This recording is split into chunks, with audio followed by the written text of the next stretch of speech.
Could you really quickly give some background on the rumor that you heard about that one student who got kind of taken by ICE? Essentially, what I had heard from in my statistics class was that a junior year student, we don't know the ethnicity nor the gender of the person.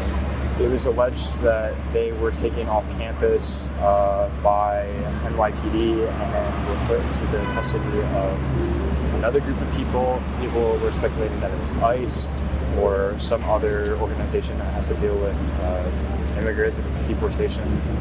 Basically, there's nothing known about it, but the fact, again, it is kind of scary that it might be a possibility. If it's a possibility, it's scary. I keep hearing strange stories of international students being abducted, sometimes by plainclothes officers of the law, and disappearing without a trace. These people weren't criminals, drug smugglers, or illegal immigrants, people who ICE was supposed to be tracking down. Most of the time, they were just regular students like me, with all the proper documentation and zero criminal history. So what the f*** was going on? I needed answers. I decided to head back to New Jersey and talk to some of the international students at my school. Maybe they would have something to say.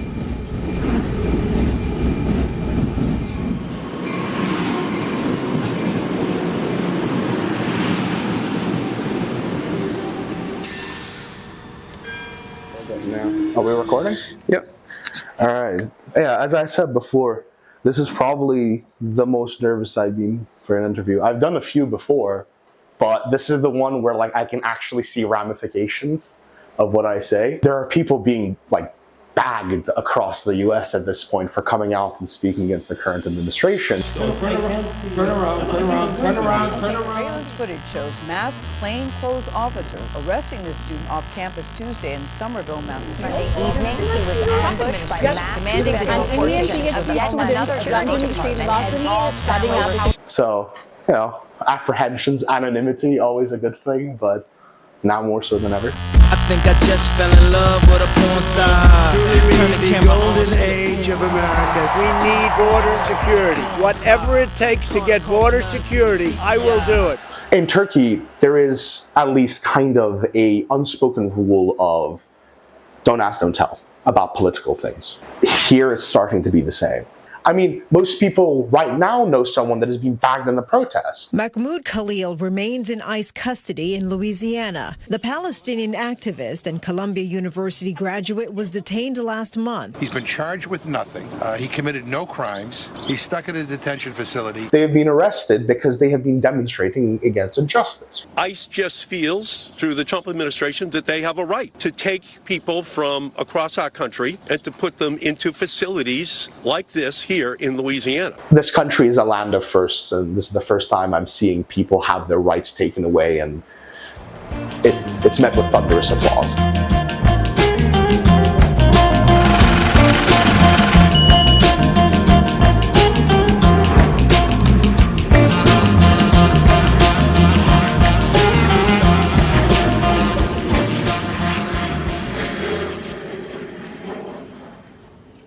Throughout my time at college, I met and became friends with international students from all across the world. Most of them were from countries I knew almost nothing about, and they all had unique reasons for coming to the US. With summer approaching, questions were beginning to arise about their legality of return next semester, whether or not their visa would allow them to stay after graduation, and the present difficulties of re-entry into the United States. What made you decide to come to the United States in the first place? When in my country people talking about America, first things they think about is the opportunity. I think getting a degree from American university is very necessary to have a decent job in the future. If I'm gonna get a degree in Kazakhstan university, I don't think there's many American companies that will sign me out. What does it mean to have an American diploma in your country? First and foremost, people will see it as a flex. In terms of education specifically, America is considered the best of the best. Yeah. If you want to compete with the best, you go to America for education. There's a reason out of the 20 top universities in the world, 16 of them are in the US. It's like a really good certificate. I got the education in America. There's definitely a view of America and other countries in the way of education and all the living standards, infrastructure. So it is a big deal if you go to America to study. It's definitely a good place for opportunities for people who don't have much back at their home. I mean, I had heard a lot of things, so I just wanted to get the experience by myself too. So I thought the best way was to, just live here as a student in my college years I mean, I was in really like conservative South Korean education. I was the one who struggled to adjust myself in society. I told my dad, like, I just want to go to America and get the new start. This how it started. My dad went to high school for 4 years, and then he went to Suffolk University in Boston. So when I was around the same age, he sent me off to the US, and I was around 15. And I found out a month before I left, actually. My dad was offered a job in the US. I was like 10 years old. We were supposed to stay for 3 years, but it just turned out to be that we stayed until now, and now we have a green card here. So there was a lot of culture shock when I first came here. Of course, American media softens that, which I think is something people don't realize as much. At that moment, like going to America was very trendy in Korea, and I was like, yeah, I'm down with it. The reason that people are comfortable going to the US for education is because whether you like it or not, you know a lot about the US if you live outside of it. When I watched an American movie, I was like, this has to be the place to be. Everyone wants to live in, you know, Hollywood or New York and Miami, whatever. I didn't really know what it would be like, but I knew America from the movies would be like awesome. So I would be like, yeah, sure. 95% of my friends that are from Kazakhstan seeking right now to get a visa to America and asking me to get like some videos of New York City or the daily life. They consuming the American media really, really much, and they really like this place. I mean, I was watching Nickelodeon, Disney, and Cartoon Network when I was like 6 years old, and it's three American companies, you know. Are you the Cartoon Network or the Nickelodeon one? I watched both when I was growing up. That's all I watched. I barely watched anything that was from my country or my native language. I pretty much started learning English like since age of 5, ever since I started watching movies. Even though I was in a completely different culture, I kind of had to throw myself into it. I kind of had to learn the language. Not just learning, but being immersed within a new language is completely different, and it changes how you interact with the world, the kind of media you consume, the kind of interactions you have with people. I spent a year living here. Although I was born and raised in Brazil and spent the majority of my life there, I kind of had my first bout with the American life and the American dream, I guess you could say. Studying in the United States wasn't just about getting a degree. For many of them, their visa was a golden ticket to opportunities that simply didn't exist in their own countries. I was always taught in school that the United States was a great melting pot where people from all over the world could come and work towards the great American dream. The belief that social and economic mobility was possible for anyone willing to work hard enough. Like millions of others, my family came to the United States during the early 20th century, and a lot has changed since then. I wanted to find out what the modern visa process is like and learn about some of the difficulties that come with getting your visa approved. How difficult is it for someone who wants to try and live the American dream to get here in the first place? Most people believe, and I under the same pretenses, the idea was you come to the US, get a higher education, you make something of yourself, and then you can support your family back home. The reality of that was quite different when you set foot here. For the first while, it was pretty daunting, both the immigration process and the prospect of living somewhere that I hadn't lived before. The process itself was difficult to cope with everything that you had to do, with everywhere that you had to show up, with every picture that you had to take. I remember going to a lot of embassies to get my background checked, to see the financial stability of my family. Visa interviews are more like a 50-50 type of situation. You may get it as well, you may not get it as well. Essentially, it is a lottery system. We got contacted by a firm that would apply on our behalf every year. And then I believe it was 16, we won the green card. I think to get a visa is the most difficult part is to get money for visa. A lot of countries nowadays, they charge for a visa, and America is one of them, and they charge $200 to just try to get a visa. I'd say the chances are more that you won't get it. I mean, in the first place, you need a lot of money already to apply for all that and to get here and to be set up here for the first part, you know. A good portion of my mom's income at that point had to be spent on the rent and on buying food. So we lived a pretty humble life through that year. And the second part is you need to convince the officers who are giving you visa that you're actually coming here for some good reason. I did hear one time that it was $30,000 for all of us to move to the US, with a work permit. It costs a lot of money to immigrate. This idea that you come to this country to leech off of it is impossible. I need to pay for a house. I need to pay for food. I need to pay for water. And I'm paying taxes as well. The ideals the country espouses but does not live up to are still things to look forward to. Equality, opportunity, the pursuit of liberty and love, even the impossible idiom of pulling yourself up by bootstraps. It's a nice idea. America has always kind of been called the land of opportunity. Having lived here for almost half your life, do you agree with this statement? It depends what type of immigrant you are. If you are someone who comes from a poor country and doesn't have a lot of money and tries to make it through the American dream, I think it's almost impossible, especially with university costing so much money. I mean, I wouldn't say I'm poor, but even for my parents, it's a struggle to deal with paying for college. I don't think the people who want to be immigrants in America will have American dream in their life, because it's a very hard thing to do, but maybe their sons or daughters will have it. I think because of the economy right now and this current job recession, I don't think everybody is gonna get that opportunity in the future, you know. Everybody wants different thing, but they all compete to try to get whatever they want and fighting for that. Having wealth in the United States, having connections in the United States, that's something that's impressive how much of a difference it truly makes. I worked at Wall Street, something I never thought I'd do, but I did it because America's it offered me that opportunity. That's why I said this is the big league, you know, all the boys came here to try to, California gold rush, you know. The immigration process has become a tooth and nail fight around every single corner. It's not easy, it's not simple, and it certainly is not cheap. It's not a decision made easily, lightly, or for inconsequential reasons. I don't have any relatives in America right now, and it's hard for me to decide whether I want to stay in America all alone and go to a job and live a decent life, or I want to go to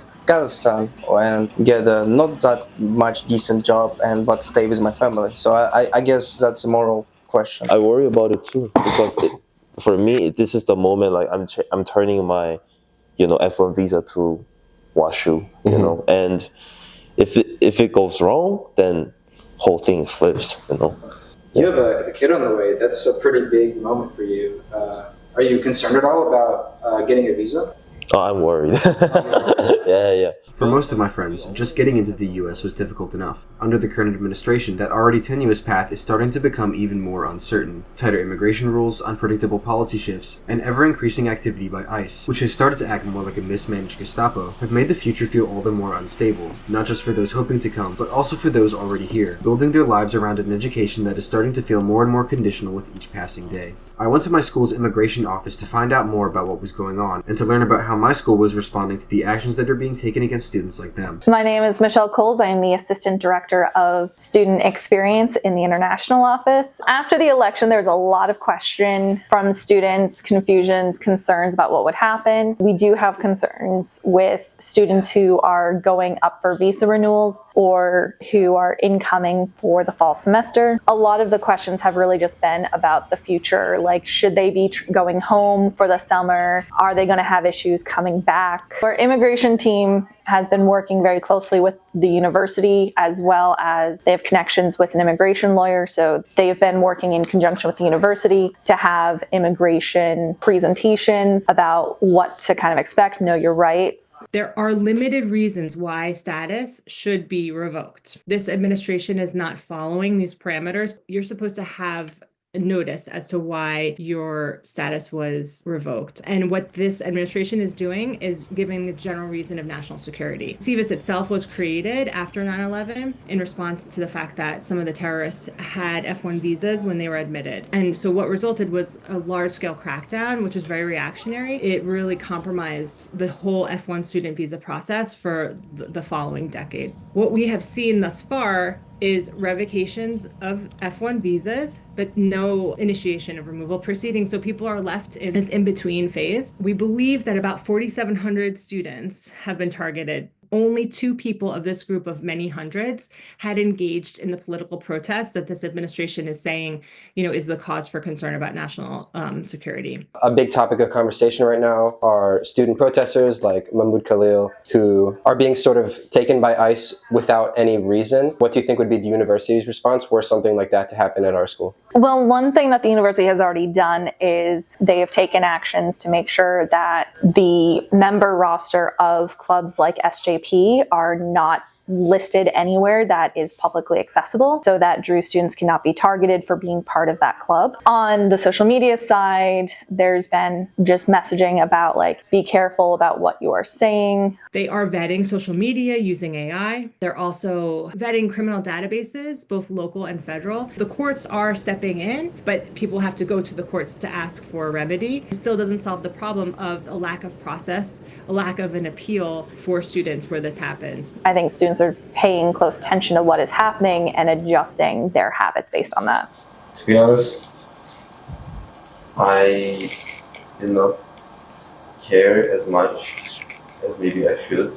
I've heard that a lot of students are getting emails for saying hey, don't go home if you plan on coming back. I think that's very sad because what did they do? They have a visa to be here. So I just think it's really a big struggle, the fact that they have to deal with that. And I mean, it's sickening for me that this is happening here, because I used to love being in America, and I feel like over the past 2 years, everything changed for me, where I was like, oh my God. Tell me in just one word or statement how you would describe your thoughts about U.S. politics right now.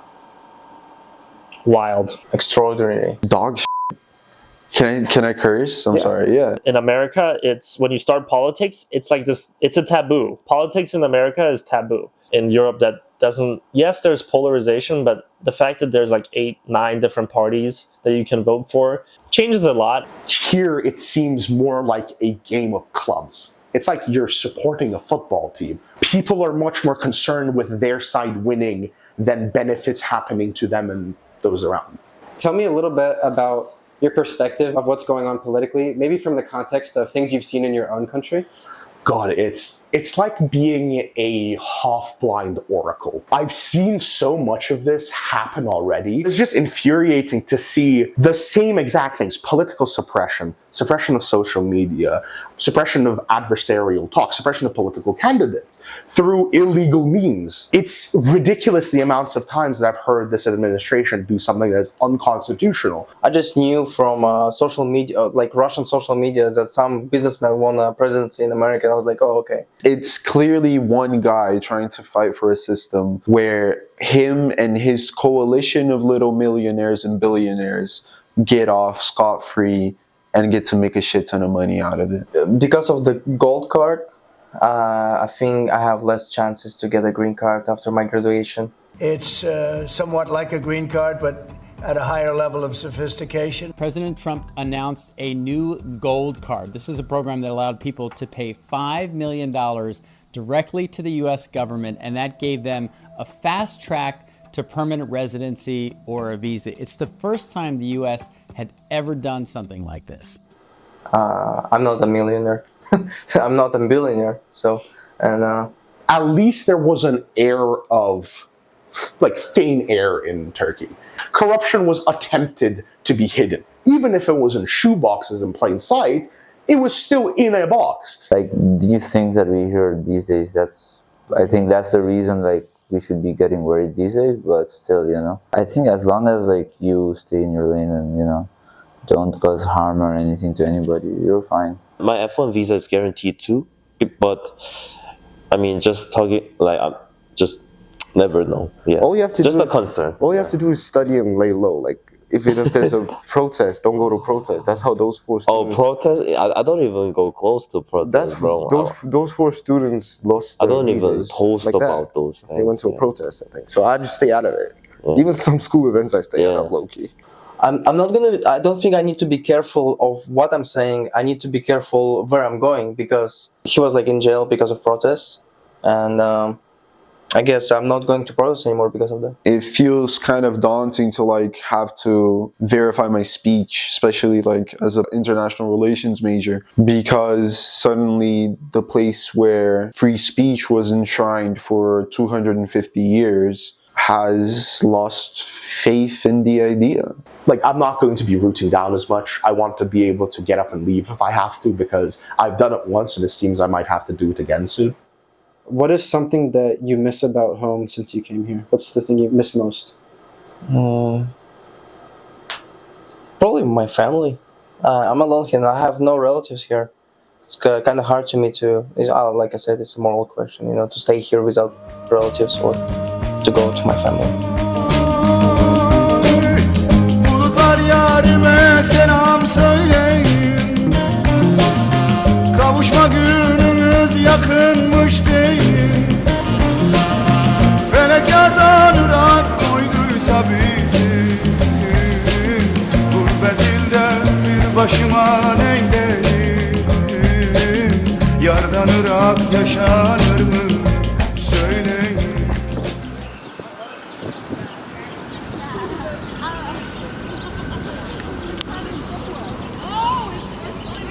Basically, we're really unsure of whether or not it's even kind of safe. It's not like really a fear-mongering thing that's going on. It's genuine concern.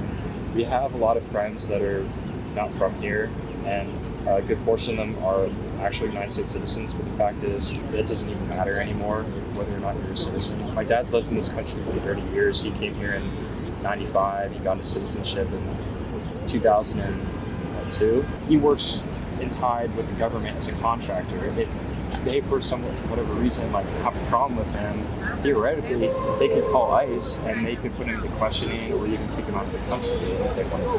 And that's what are you doing? This is kind of ridiculous. We had almost a situation where he could have been deported back to Bulgaria, but the administration that I think was under Bush at the time, they were gracious enough to let him renew his green card, which was really fortunate. And I think today that would not happen. So my thought process is well, this can also happen to me. I'm half European. I have European citizenship. Why would I stay here for the next 4 years when I have other opportunities? I've talked with one of my aunts who lives in Bulgaria.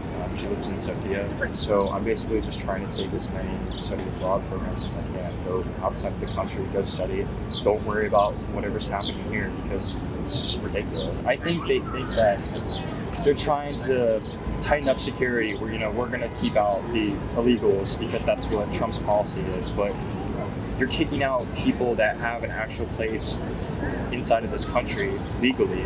It's kind of scary because in a way it's almost like human trafficking. They have no legal right or basis to do this at all. I mean, the chances of me being deported are still very small, but the fact that it's not zero is what makes it more insane. Even if I were to be deported, I at least have somewhere to stay. You know what I mean? Some people don't have anything other than a United States citizenship, so where do they go? That's what I mean. I don't understand it. I'm lucky the fact that I actually have somewhere to go, and I have people that could take care of me if they needed, because if I had to get out of this country for whatever reason. So it's kind of nice to have a bit of a fallback option in case, but again, it's just unfortunate.